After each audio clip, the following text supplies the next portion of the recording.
and Artemis MMT Chair. MMTs go. Thank you, John. And Integrity Launch Director. Good to hear your voice, Charlie. PLT. Thank you, Charlie. This is Victor. Right. We are going for our families. MS1. This is Christina. We are going for our teammates. MS2. This is Jeremy. We are going for all humanity. All right, Charlie, your Artemis 2 crew is go for launch. Full send. I copy that. Reed, Victor, Christina, and Jeremy. On this historic mission, you take with you the heart of this Artemis team, the daring spirit of the American people and our partners across the globe, and the hopes and dreams of a new generation. Good luck. Godspeed, Artemis 2. Let's go.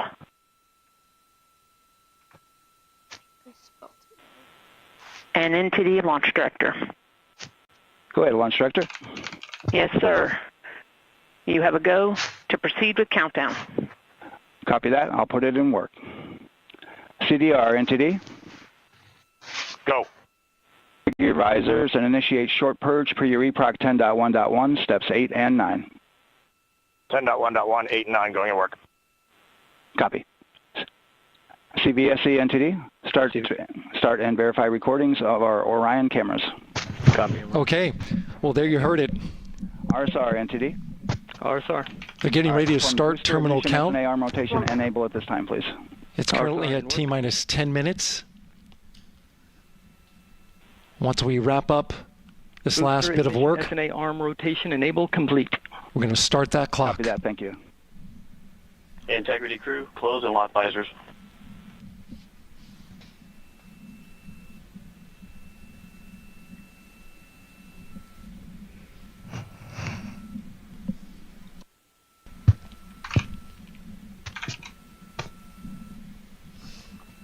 You heard an issue, worked in real time with telemetry lock on the Orion. It was transitory. It was very short. They checked the data, confirmed that they had a good lock. This was with the S-band transmitter on the Orion. Worked through that issue, looked at the data, and cleared it. All with the world watching. Impressive work by the launch team. So we have a 2-hour window, which starts in just a few minutes at 6:24 p.m. Eastern Time and goes until 8:24 p.m. Eastern Time. And ECL NTD will be waiting for your verification on the short purge. ECL copies. And for all personnel, once we get that short purge verification, we'll verify that we are clear to go, and then we'll proceed with the terminal count.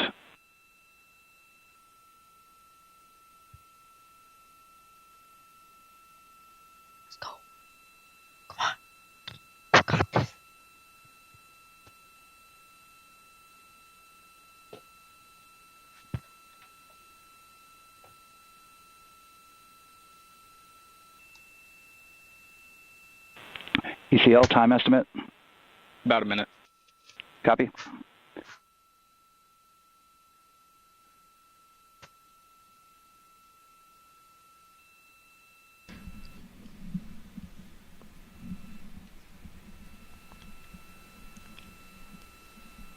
So we're going into the launch window, but not by much, it looks like.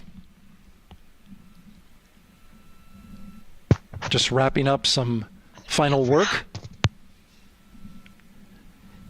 And once that's completed, you'll hear NASA Test Director Jeff Spaulding ask for the ground launch sequencer operator to go ahead and start the clock. The ground launch sequencer is an application software. It runs on top of the launch control system in the firing room, acts like a conductor of an orchestra, executing hundreds of commands in precise order and timing. It's all autonomous. NTD CCL 212, short purge initiations verified. All right, copy that, and we're verifying our constraints.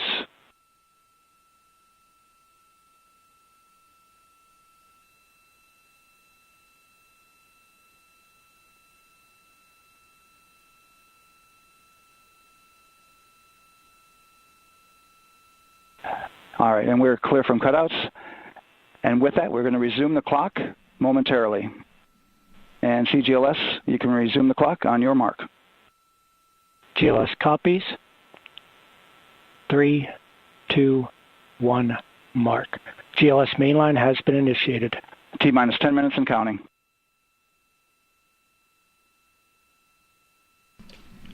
And that begins terminal count. Our new T0 is 6:35 p.m. Eastern Time.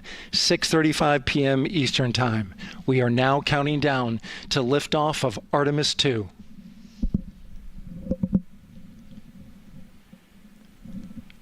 From now on, you're going to hear two voices on the loops. If everything goes nominally, NASA Test Director Jeff Spaulding, who's directly managing the launch team, and Alex Bendelos, the GLS operator who closely monitors the software. He has the ability to stop and restart the countdown.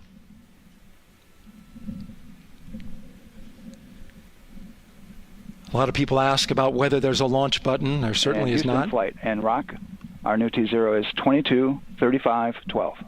Houston flight copies. 22:35:12. Affirm. There you heard confirmation of the exact T0, 6:35 and 12 seconds p.m. Eastern Time. Again, our T0 is 6:35 and 12 seconds p.m. Eastern Time. But as I was saying, there's no launch button. This is autonomous. But there is a button that keeps you from launching, and that button allows the GLS operator to pause the countdown outside of terminal count and during terminal count and submit a hold to the next holding point. So the clock won't stop right away. If there's an issue, we'll go to the next stable holding point. This is how GLS configures the rocket and ground systems to a stable point where they can stop the countdown if that's needed. But right now, we are counting down. Our next big milestone, looking to retract the crew access arm. GLS is go for crew access arm retract. And there you see the crew access arm moving away.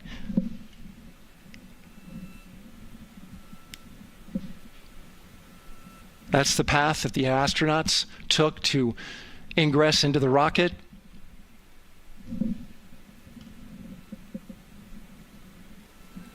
Until this point, that was their way off the pad if they needed to evacuate. But now with that arm retracting, the backup transitions to a launch abort system, and they'll begin arming that shortly.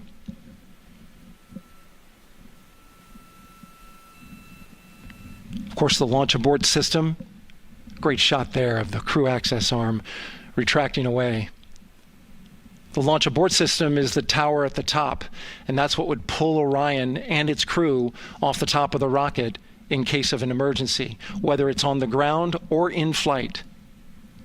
This is critical safety hardware that protects the lives of the astronauts.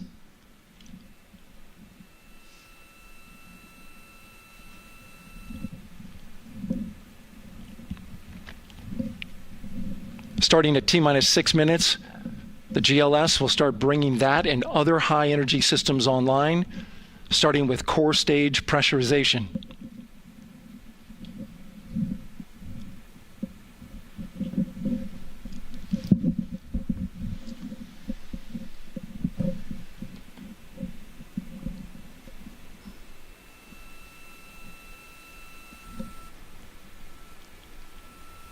Weather is 90% go.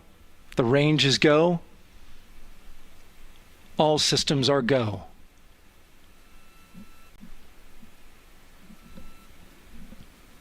GLS is go for core stage tank pressurization.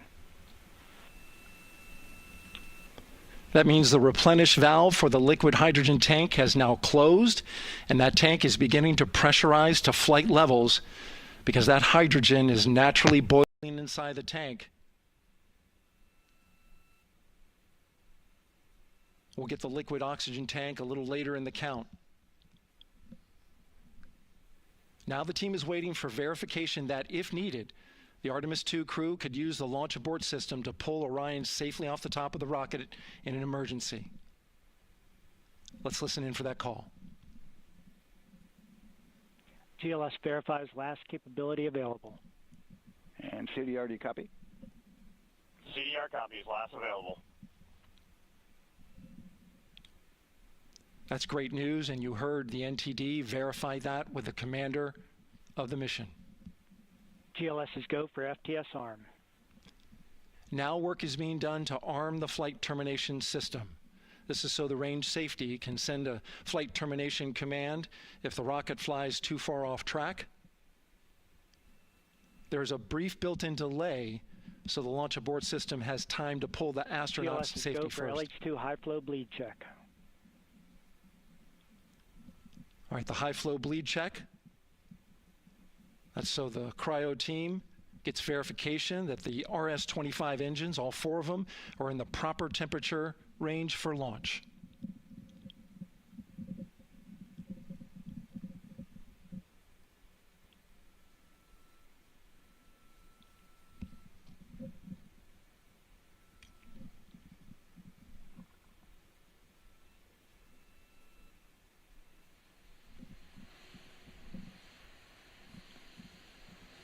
GLS is go for core stage APU start. Core stage APUs start. Those are auxiliary power units, high-speed turbines which provide pressure to hydraulic pumps that steer the RS-25 engines. We're going to see a gimbal test a little later at T-minus 2 minutes and 30 seconds. This is what allows that to happen.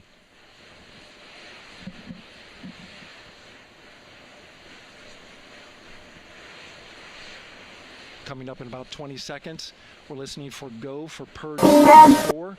That's a helium purge of the 4 core stage engines downstream of the propellant valve. This gets all the air and moisture out of there.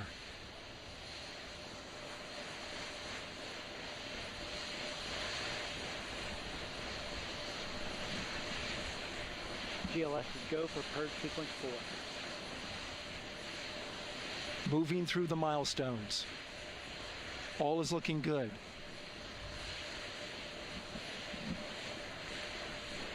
Coming up in just a few seconds, we're going to get that thrust vector control actuator test. This is a gimbaling of the engines.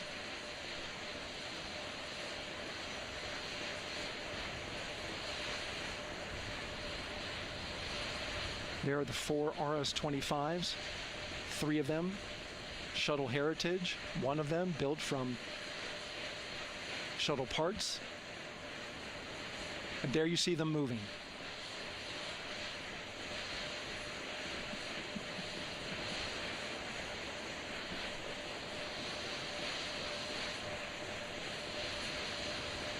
Now we're going to start moving the power from both the upper stage and the lower stage of the rocket to internal, taking ground power away and now going to battery power. GLS is go for upper stage to internal power. All right, power is removed from the rocket's upper stage, the ICPS, and it's been switched to battery. Same milestone for the lower core stage coming up at T-minus 1 minute and 30 seconds. Right now, the 4-person Artemis 2 crew is 248,000 miles away from the moon. And if all goes well, they will fly by it in 6 days. GLS is go for core stage to internal power. All right, there's the rocket's core stage, which houses 3 flight computers, is now on its own power. There's no more hold time because there's no more margin on these batteries. So we would have to recycle back to T-minus 10 to recharge if we had a hold.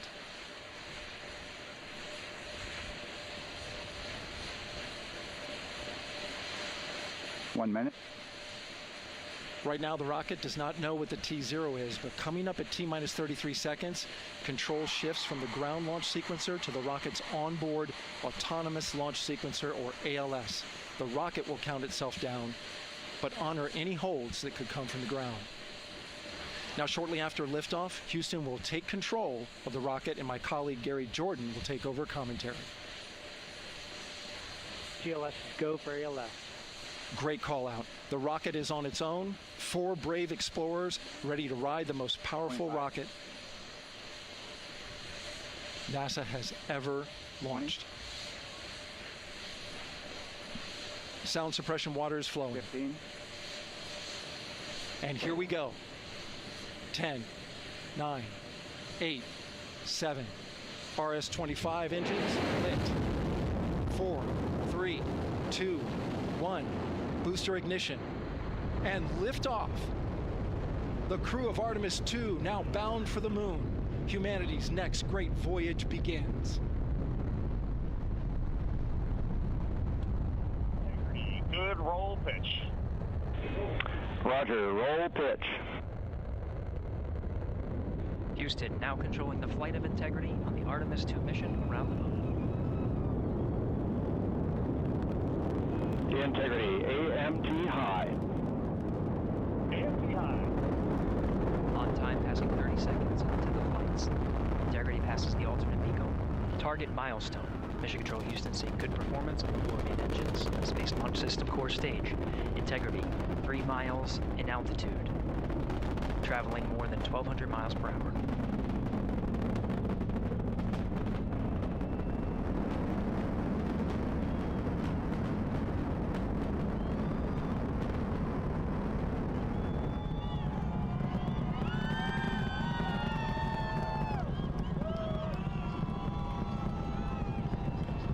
Mission elapsed time, passing 1 minute, approaching max Q.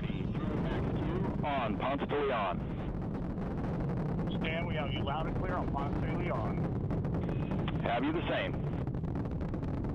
Communication signal transfer confirmed as Integrity and its crew go supersonic. Approaching 90 seconds into the Artemis II mission. Integrity is 14 miles in altitude, 8 miles downrange, traveling more than 2,600 miles per hour.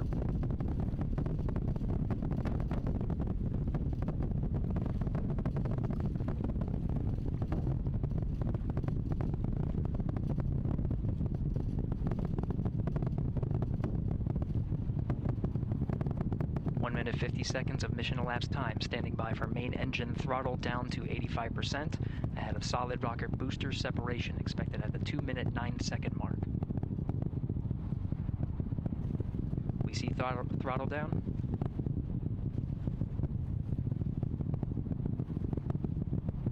Confirmed separation. Main engines throttling up, guidance converged.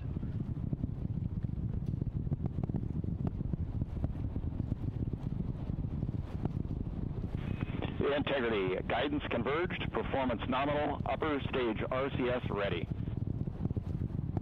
Copy all, Stan. Integrity, SM priming complete. SM priming complete.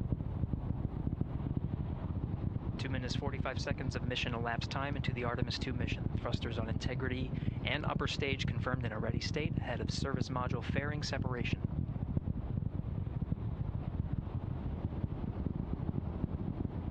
3 minutes into the flight. Integrity, 49 miles in altitude, 78 miles downrange, now passing 5,000 miles per hour.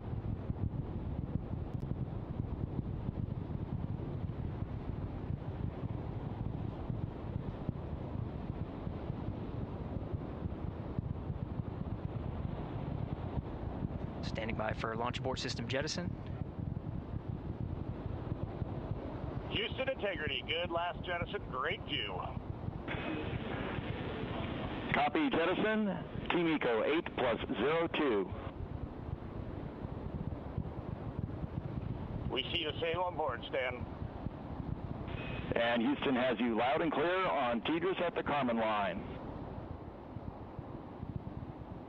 Outstanding, Stan, we have you the same. 3 minutes 50 seconds into the flight of Artemis II, Wiseman, Glover, Cook, and Hansen cross the boundary to space with good comm checks. GPS signals acquired after last jettison now working on internal checks to verify accuracy. Flight Dynamics Officer analyzed the time of main engine cutoff, confirmed at 8 minutes 2 seconds, time of MECO.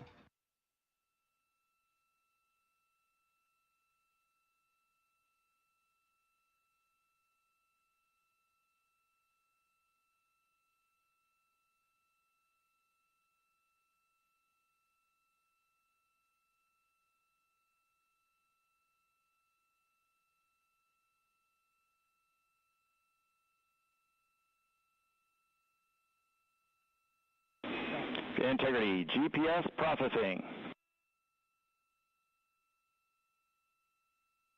Outstanding, Stan. We see the same, and we have a beautiful moonrise. We're headed right at it.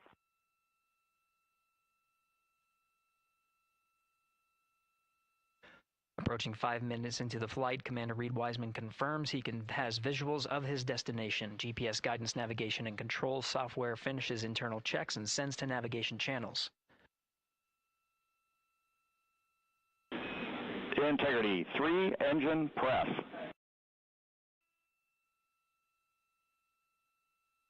Three engine press. 3 engine.